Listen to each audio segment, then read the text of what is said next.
अब यहाँ से जाती है, चूंकि अंजना के साथ छाया की तरह वसंतमाला साथ दे रही है।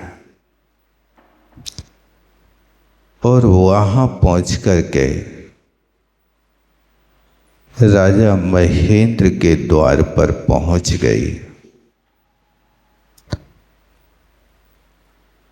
और वहाँ जो लोग खड़े द्वारपाल, उनको बड़ी दीन दृष्टि से देख रहे हैं। अब दीन दृष्टि से देखती हुई जैसे ही वो द्वार में प्रवेश करने लगती है तो द्वारपाल ने रोक दिया। आप बिना आज्ञा के अंदर नहीं जा सकते। चूंकि इन्हें कारण लिखा कि द्वारपाल ने उस समय कन्या अवस्था में तो देखा था कि ये राजकुमारी थी। अब 22 बरस के बाद वो कन्या नहीं, एक मानिनी बन करके आई है। वेश बदल गया, रूप बदल गया, उसके भाव बदल गए, सब कुछ बदल गया। तो वो द्वारपाल भी पहचान नहीं पाया कि कौन है। उसने रोका तो वसंतमाला ने द्वारपाल से सब बता दिया। अच्छा, राज बेटी है, राजकुमारी है। फिर भी उसने कहा, हे स्वामी, थोड़ी देर यहीं रुको, मैं राजा से आज्ञा लेकर आता हूं।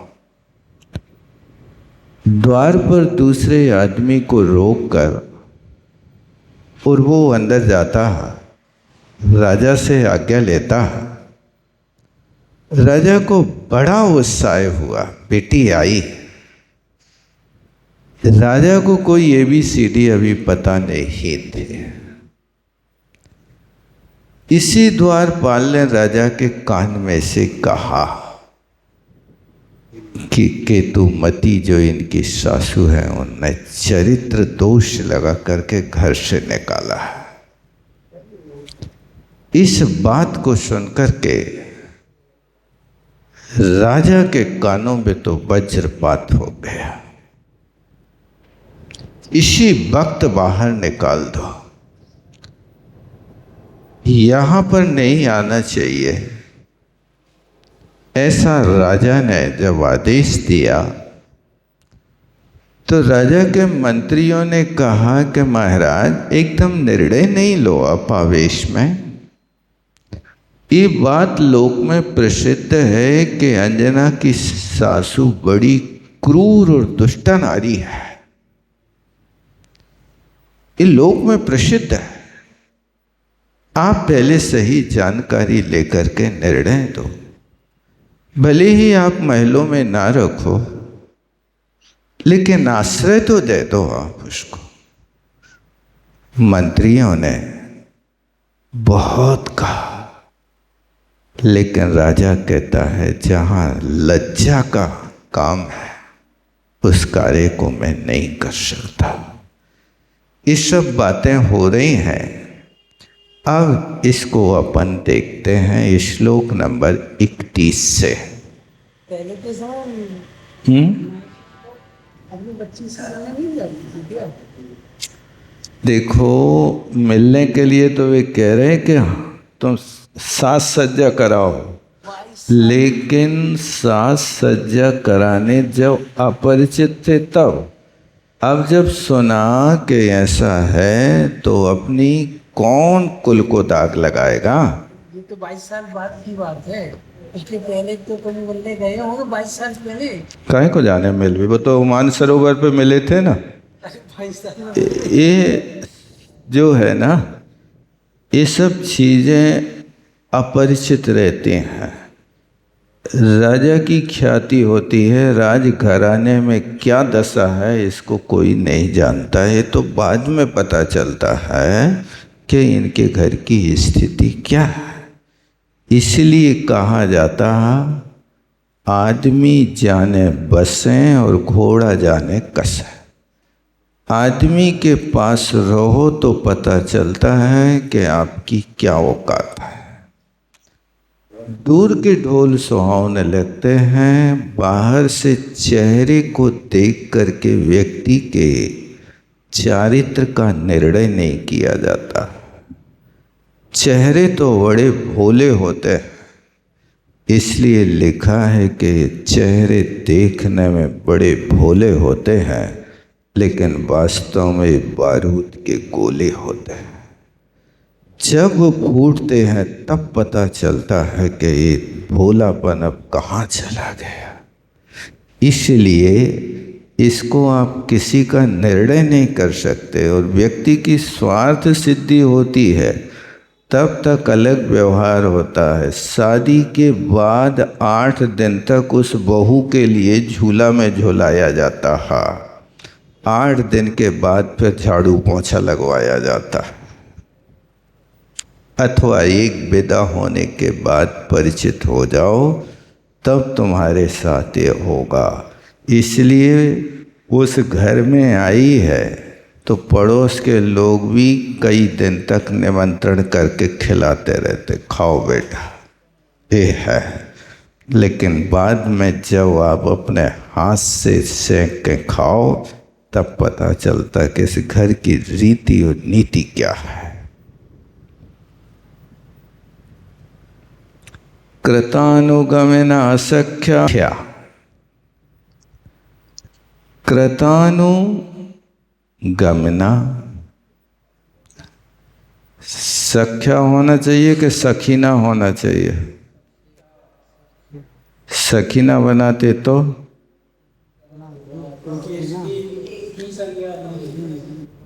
पुल्लिंग में सखीना बनेगा। स्त्रीलिंग है ना सखी। ये सखी शब्द है, पुल्लिंग में चलता है सखी, सख्यौ, सख्या। और नहीं स्त्री, हाँ स्त्रीलिंग का है। और पुल्लिंग में चलेगा सखा, सखायौ, सखाया। पुल्लिंग में बनाओगे तो सखा बनेगा, स्त्रीलिंग में बनाओगे तो सखी बनेगा। इस सखी शब्द का तृतीया में बनेगा सख्या। वो सख्या छाया ये अनुकूलिया कृतानुगमना। वो वसंतमाला सखी भी ऐसी अनुकूल थी जैसे व्यक्ति के साथ छाया चलती है, ऐसी छाया की तरह सखी वसंतमाला भी उसकी अनुकूल थी। कृतानुगमना, उसके अनुगमन माने पीछे पीछे चलती रहती थी। ऐसी चलती हुई पितु मंदिर द्वारम अयित। मिला, संधि विच्छेद करना। पितु मंदिर द्वारा, पिता के, मंदिर माने घर के द्वार पर। अयित एक क्रिया है। अयित माने अब्रजत, इण गतौ धातु का रूप है लंग लकार का। पहुंच गई। अब वो उनके द्वारे पर खड़ी है। जनई सकृपम वीक्षता। अब वो वहाँ खड़ी थी, वो लोग उसको दया की दृष्टि से देख रहे थे कि जहाँ जिनके आने पर शहनाई और तुरही बजना चाहिए, आज वे द्वारे पर खड़ी हैं, लेकिन कोई उनको देखने वाला नहीं है। ऐसे लोग दया की दृष्टि से उसको देख रहे थे। किसको देख रहे थे? अंजना को। अब जैसे ही देहरी पे पैर रखे ततः तत्प्रवसंती, इसके बाद तत् माने वो अंजना ने प्रवेश किया, दरवाजे पर पैर रखा। सद्वार रक्षिणा निरुद्धा, सुद्वार रक्षक माने जो द्वारपाल था, सो उसके लिए निरुद्धा, रोक दिया, अंदर नहीं जा सकते हो। धन्य। क्यों? रूपांतरम प्राप्ता दुखात अविज्ञात व्यवस्थिता। अब वो कन्या रूपांतर हो गई थी। रूपांतर माने अब उसका रूप बदल गया था। यहाँ की बेटी थी, अब वो बहू है, दुखी है, इसलिए दुख से व्यवस्थिता अविज्ञाता, उसकी उस व्यवस्था को समझ नहीं पाए कि ये कौन है। ततो निखिल में तस, द्वारपाल ने रोका था। एतस्या, एतस्या माने इस अंजना की, सख्या माने सखी ने, कृत निवेदितम निखिलम, जो घटना घटी है वो सारी की सारी द्वारपाल को बता दी। हम इस कारण से तुम्हारे द्वारे पर आए हैं। सो विज्ञाय, अब जब उसने घटनाक्रम सुना तो अन्यम नरम द्वारे स्थापयित्वा ससंभ्रमा, मिला उस द्वारपाल ने उस द्वारे पर अन्यम नरम, किसी दूसरे द्वारपाल को स्थापित, रुको तुम थोड़ी देर, तब तक मैं आ रहा हूँ, ऐसा द्वार पर बैठाल करके ससंभ्रमा, अत्यंत संभ्रम के पास गया, के साथ गया। गत्वा शिला कवाटाख्यो द्वारपाला कृता नदी, जो द्वारपाल था उसका नाम क्या था? शिला कवाट, मतलब द्वार पर ऐसा व्यक्ति था कि जो शिला की तरह अड़ जाता था, बढ़ नहीं सकता कोई व्यक्ति उसके आगे। इसलिए शिला के कपाट जैसे होते हैं, ये नाम इसका शिला कवाट था। उस शिला कवाट द्वारपाला, द्वारपाल ने गत्वा, जाकर के, कृतानति, सबसे पहले तो राजा को नमस्कार किया और नमस्कार करके मही पाणु उपांशु ईशम व्यजिज्ञपत सुतागमा, यानी इन्हें नमस्कार कैसे किया? मही माने पृथ्वी पर, अपने पाणी माने हाथों को लगाकर, ईसम माने राजा को, श्रुतागमम बेटी के आने का समाचार दिया, व्यजिज्ञपद समाचार दे दिया। समाचार सुनकर के ततः महेंद्र पार्श्वगम सुतम प्रसन्न कीर्ताख्यम, जब द्वारपाल ने समाचार दिया तो राजा महेंद्र के बाजू में उनका बेटा जिसका नाम प्रसन्न कीर्ति था। ध्यान देना, पार्श्वगम यानी पार्श्वम गच्छति इति पार्श्वगतम, जो राजा के बाजू में बैठा था। कौन? श्रुतम, बेटा। नाम क्या था? प्रसन्न कीर्ति है नाम जिसका। ऐसे राजा महेंद्र ने प्रसन्न कीर्ति नामक बेटे को आज्ञापयन आज्ञा दी। महाभूत्या तस्या शीघ्रम प्रवेश, उस अंजना का बहुत विशाल वैभव के साथ प्रवेश कराया जाए, स्वागत की तैयारियां की जाए। ऐसा राजा महेंद्र ने किससे कहा?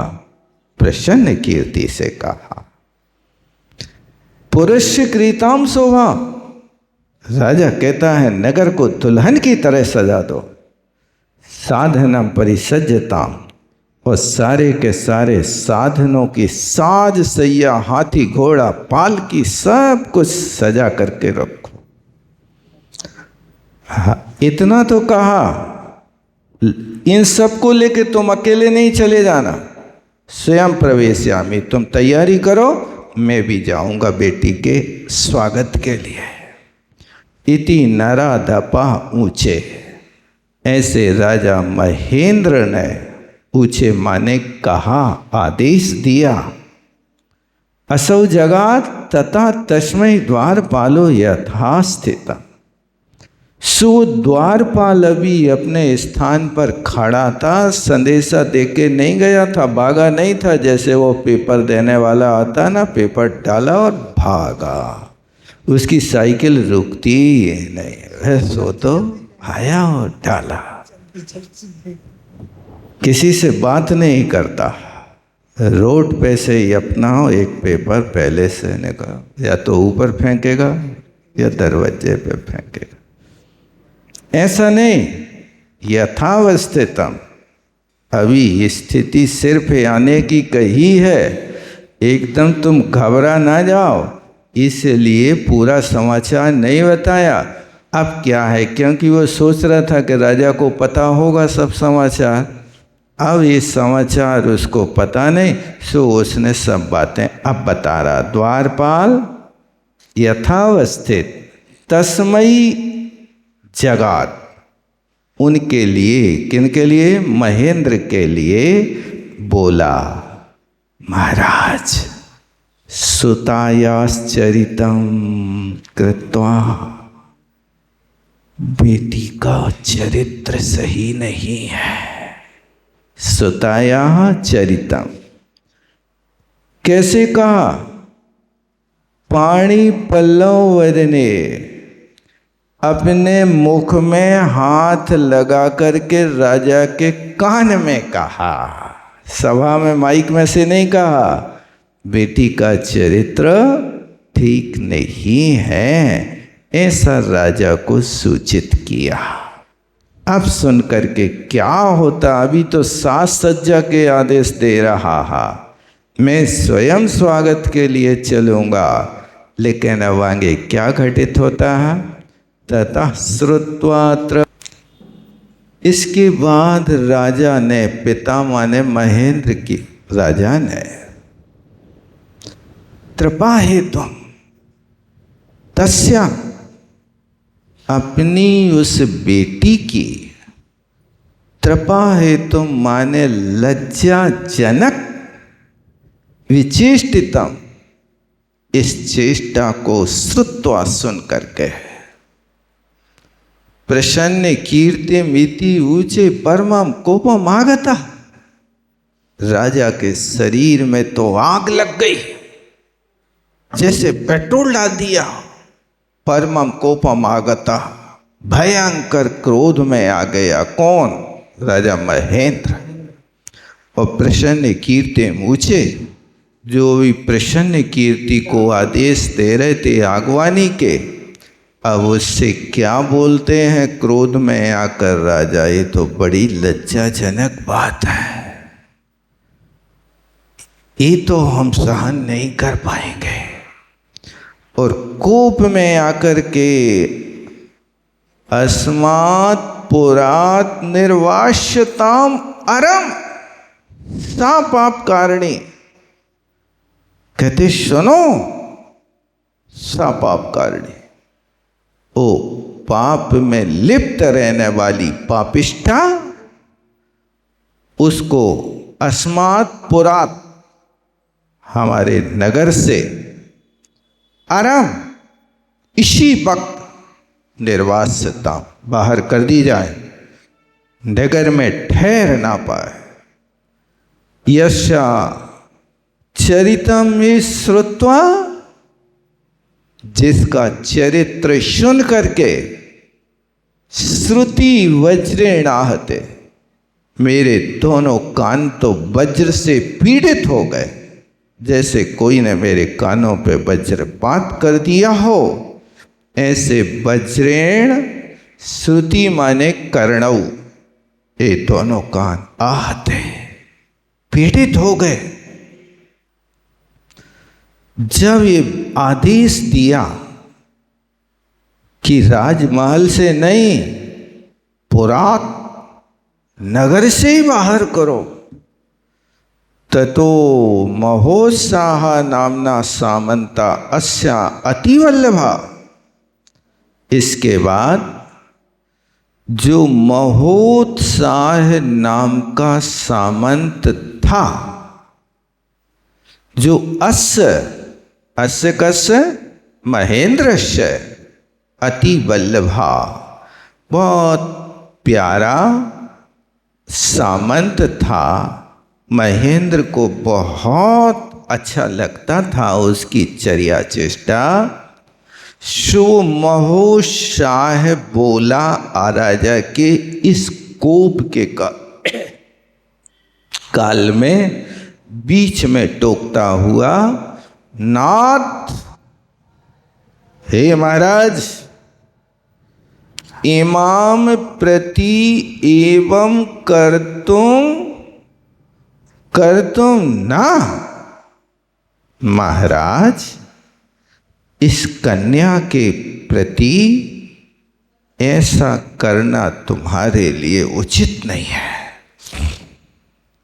उस सामंत ने कहा, वसंत माल्या ख्यातम यथा यस्मै द्वार रक्षणे, कितने इसकी द्वार, जो वसंत माला ने बात कही है, किसके लिए कही है? अस्मै द्वार रक्षणे, इस द्वार पाल के लिए वसंत माला ने जो बताया,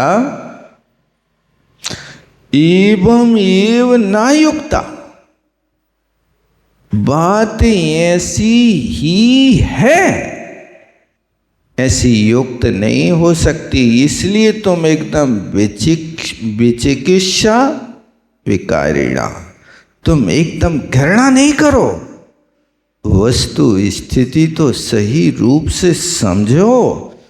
उनने कहा क्या, वो द्वारपाल ने समझा क्या, ये बात तुम पहले अपने सगी आंखों से और कानों से सोच समझ कर देख करके निर्णय लेना, अभी एकदम ऐसी घृणा मत करो। ऐसा उस महोत्साह नाम के सामंत ने राजा महेंद्र से कहा। अब वो क्या कह रहा, अब संदर्भ दे रहा और सारी जानकारी दे रहा। शुश्रु की तू मति कुंत, संदर्भ दे रहा है भैया, शुश्रु केतुमति क्रूरा लौकिक श्रुति भाविता। देखो महाराज, इसकी जो श्वश्रु माने सास है, केतुमती है, क्रूरा, अत्यंत रौद्र परिणामी है। ये लौकिक श्रुति भाविता, इस सारे लोक में कानों कान सुनी गई कि केतु मती अत्यंत क्रूर है। मतलब व्यक्ति क्रूर होता है तो बिना विज्ञापन के लोक में प्रसिद्धि हो जाती है, छपवाना नहीं पड़ता। अच्छे कार्यों के लिए तो विज्ञापन करना पड़ता है। वाह, लौकिक लोक में प्रसिद्धि है उसकी तो कि वो अत्यंत क्रूर है, और क्रूर नहीं, अत्यंतम अविचारस्य, उसमें विचार करने की शक्ति है ही नहीं, माने अत्यंत ऊंठा छाप है, बिल्कुल विचारहीन है। ऐसी विचारहीन नारी ने तो ये किया कि दोषात कृतो जिता में ना, निर्दोष नारी को घर से त्याग कर दिया। उज्जिता माने त्याग कर दिया। क्रूरिया यम यथा त्यक्ता कल्याण आचार तत्पर। अरे तुम्हारी बेटी अंजना तो कल्याणमयी आचार में तत्पर रहने वाली है। ऐसी सदाचारिणी कल्याणमयी इस अंजना को यथा क्रूरिया यम त्यक्ता, जैसे उस क्रूर केतुमती ने त्याग कर दिया, वैसे ही भवता है अभी, ऐसे ही आप त्याग कर दोते विनिर्त होता। तुमने भी घर से निकाल दिया तो महाराज कम शरणम प्रपद्यता। अब बताओ बेचारी वो अबला किसकी शरण में जाएगी, कहाँ जाए। तो वहाँ से सास ने निकाल दिया, यहाँ से आपने निकाल दिया, अब बताइए उसकी रक्षा का उपाय क्या है। व्याघ्र दृष्टि मृगी यो यह मुग्धास्य त्रासमागत। जैसे कोई हरिणी को व्याघ्र ने देखा और व्याघ्र उस हरिणी का पीछा कर रहा, और वो हरिणी बियाबान जंगल में एकांत में गई, लेकिन बेचारी त्रासमागता, वहीं उसके ऊपर संकट है। एक शेर इते खड़ो तो दूसरो शेर वहां खड़ा है, अब कहाँ जाए दो के बीच में से। तो अब तो किसी न किसी के गाल में वो ग्रास बनेगी, रक्षक तो कोई होना चाहिए। मुग्धा अस्या त्रासम गता। इसी तरह ये बेचारी अंजना कष्ट को प्राप्त हुई, और सुश्रुता महाकक्ष समम, अपनी सास रूपी महाजंगल से निकल करके तुम्हारे पास आई। अब तुम ही शरण नहीं दे रहे हो कि इतने शरण मिलेगी, अब कहाँ जाए। ऐसा उसने अच्छी खरी खोटी सुना दें राजा को। समय तो हो गया, नहीं रखता।